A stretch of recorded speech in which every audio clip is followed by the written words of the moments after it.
Action. Selamat datang peserta pelatihan PPI. Assalamualaikum warahmatullahi wabarakatuh. Salam sejahtera untuk kita semua. Bapak Ibu yang saya banggakan, terima kasih Bapak Ibu telah mengikuti pelatihan PPI berbasis e-learning bersifat blended. Hari ini kita berada di kelas. Sebelumnya kita pelatihan lewat Zoom meeting. Bapak Ibu yang saya banggakan, pada saat ini kita akan mengikuti materi terkait dengan konsep kewaspadaan standar melalui kebersihan tangan.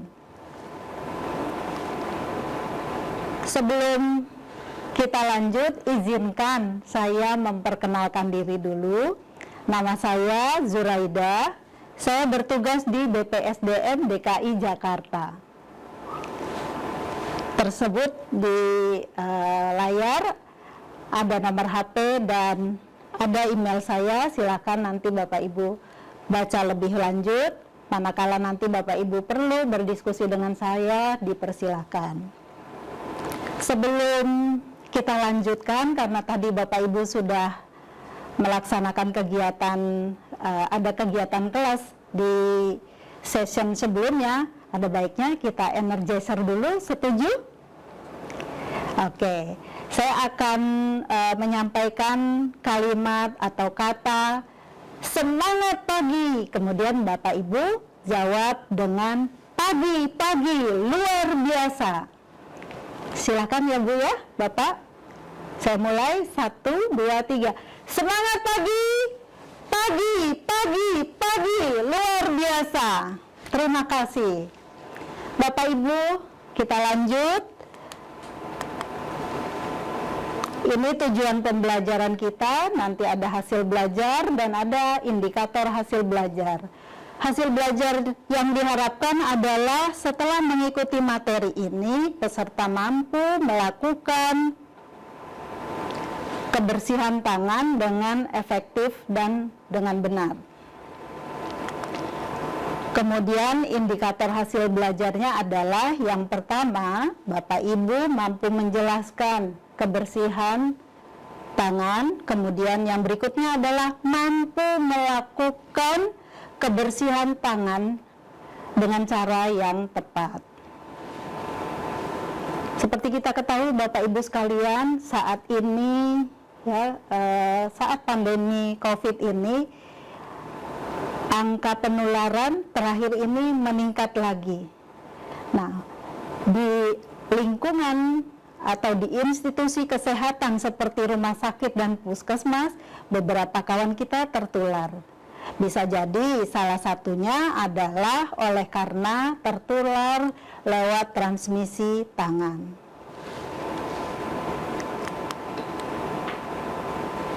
Kebersihan tangan caranya bisa ada dua caranya, yaitu dengan menggunakan hand rub yang pertama, yang berikutnya adalah dengan cara menggunakan air dan sabun. Nah, yang pertama itu dilakukan manakala tangan kita bersih, tidak terlihat kotoran. Namun yang kedua, pada saat kita melakukan cuci tangan dengan menggunakan air dan sabun, biasanya digunakan adalah pada saat tangan kita kotor. Nah, lebih lanjut kita lihat. Yang ini adalah cara untuk melakukan atau waktu untuk melakukan kebersihan tangan. Kapan saja.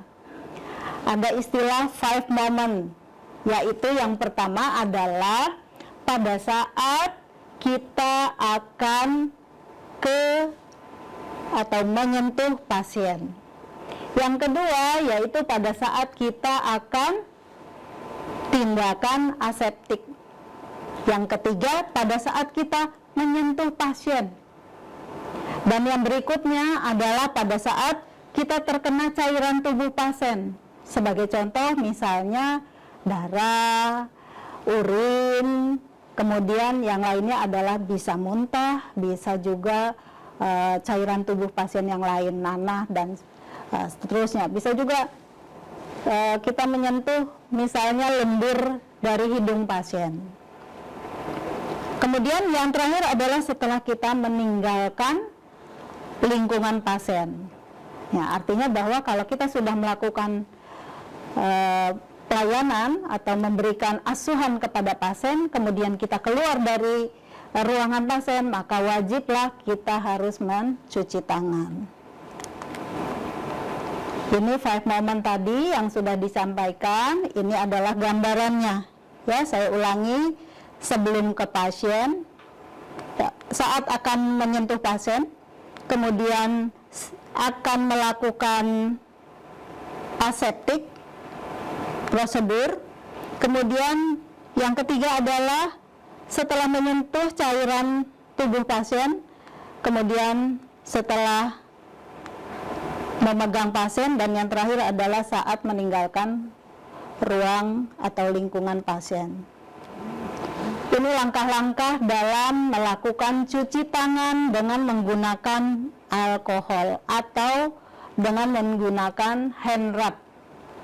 Prinsipnya adalah ada 6 langkah. Ya, jadi yang pertama nanti saya simulasikan. Yang pertama, menuangkan cairan sebanyak 10 atau 15 cc. Kemudian diratakan seluruh permukaan tangan, jadi rata, jangan biarkan ada yang terlewatkan. Kemudian punggung tangan, semuanya, sela-selanya, kiri dan kanan. Berikutnya adalah buku-buku jari, ya, pastikan semuanya terkena buku jari. Dan yang berikutnya adalah ibu jari. Dan yang terakhir adalah ujung jari. Nah, setelah ini dilakukan, maka bersihlah tangan kita dan dijamin tidak ada yang terlewatkan, ya, dengan 6 langkah ini. Kemudian yang selanjutnya adalah jika menggunakan sabun dan air. Sama 6 langkah, namun ada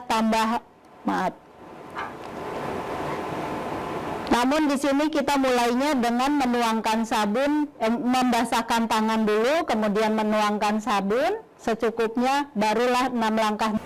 Dilakukan 6 langkah mencuci tangan, maka dibilas dengan menggunakan air dan dikeringkan dengan handuk ataupun tisu.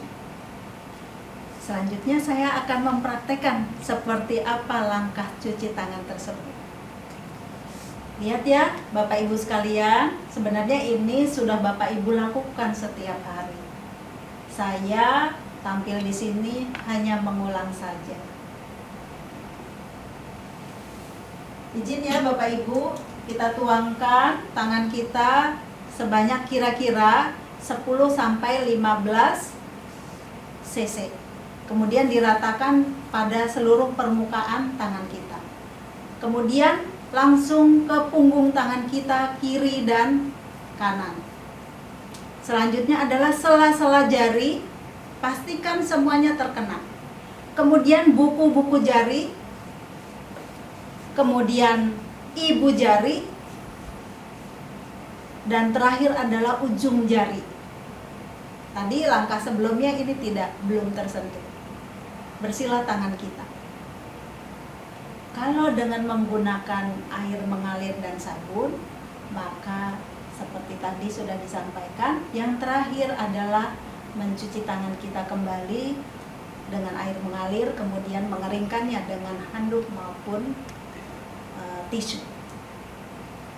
Demikian Bapak Ibu, sebelum saya lanjut, saya ingin bertanya pada Bapak Ibu sekalian. Mudah-mudahan Bapak Ibu bisa menjawab pertanyaan saya. Saya yakin sekali. Ibu Susi, ada berapa macam cara mencuci tangan? Ada 2 macam. Baik, bagus sekali. Kemudian Ibu Ida, ada berapa langkah dalam melakukan cuci tangan? Dan sebutkan langkah-langkah tersebut. Baik, terima kasih.